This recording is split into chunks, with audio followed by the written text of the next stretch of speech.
جب کوئی سوالی آئے تو میرے پیغمبر سوالی کو مت ڈانٹیے، مت جھڑکیے۔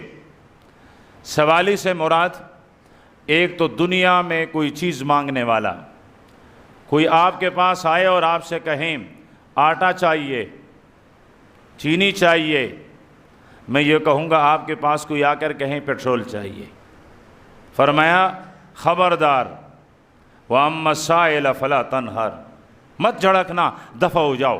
بار بار آتے ہو مانگنے کے لیے، تم تو پورے ہی نہیں ہوتے ہو، تم تو بھوکے ہی رہتے ہو، تم تو پیاسے ہی رہتے ہو، تم تو محتاج ہی رہتے ہو۔ فرمایا نہیں، دنیاوی اعتبار سے کوئی سائل، کوئی سوال کرنے والا، کوئی مانگنے والا آئے، میرے پیغمبر فلا تنہر، مت جھڑکنا۔ اور نہیں جھڑکا، زندگی بھر نہیں جھڑکا۔ ما قال لا قط الا فی تشہدہ، جب بھی کوئی مانگنے والا آیا میرے پیغمبر نے جواب میں لا، نہیں ہے میرے پاس، یہ نہیں فرمایا، کبھی بھی نہیں فرمایا۔ جب بھی کوئی آیا دے دیا، نہیں تھا فرمایا جاؤ عثمان کے پاس، دے دے گا، جاؤ عبد الرحمن ابن عوف کے پاس، دے دے گا۔ آپ صلی اللہ علیہ وسلم نے 90,000 درہم تقسیم کیے۔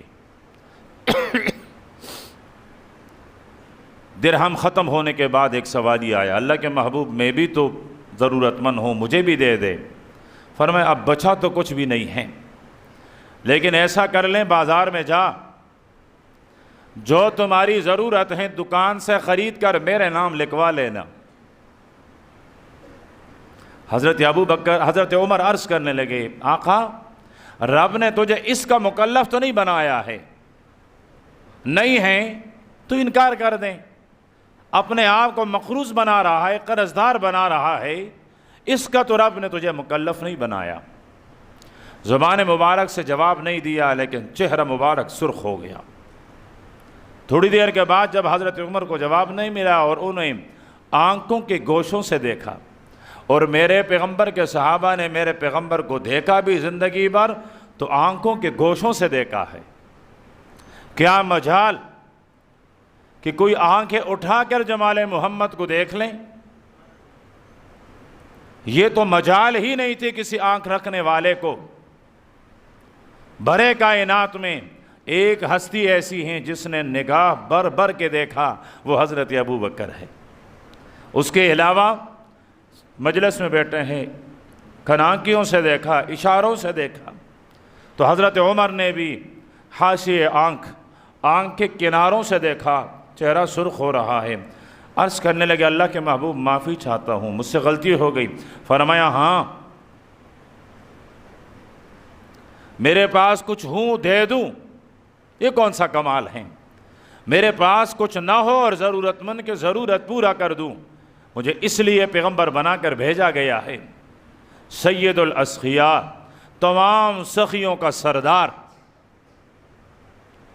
تو اس لیے صاحب قصیدہ بردہ فرماتے ہیں ما قال لا قط الا فی تشہدہ لولا التشہد لکان لاؤہ نعمی، اگر میرا پیغمبر تشہد میں لا الہ یہ اقرار نہ کرنا پڑتا تو وہاں بھی نہ کرتا، اس کے علاوہ انکار کبھی زبان مبارک پر آیا بھی نہیں۔ دوسرے نمبر پر میرے پیغمبر آپ بے خبر تھے، ہم نے آپ کو باخبر کر دیا۔ آپ سرگرداں تھے، پریشان تھے، حیران تھے، جبریل بھیج کر وحی اتار کر ہم نے آپ کو ہدایت دی۔ اب اس ہدایت رہنمائی کے لیے جو بھی سوال کرنے کے لیے آئے تو میرے پیغمبر فلا تنہر، مت جھڑکنا، دن میں بھی آئیں گے، رات کو بھی آئیں گے۔ صحابی فرماتے ہیں آپ صلی اللہ علیہ وسلم فجر کی نماز پڑھتے باہر نکلتے، مدینہ کے عورتیں دن بھر کے لیے انہوں نے پانی جمع کر لیا ہے، سردی کا زمانہ، ٹھنڈا یخ پانی، عورت آ کر عرض کرتی اللہ کے رسول اس برتن میں اپنا ہاتھ ڈبو لے، ہمارا پانی بابرکت ہو جائیں، اس میں ہاتھ رکھا۔ برابر والے خاتون عرض کرنے لگی اللہ کے محبوب اس میں بھی ہاتھ رکھیے، اس میں ہاتھ رکھا۔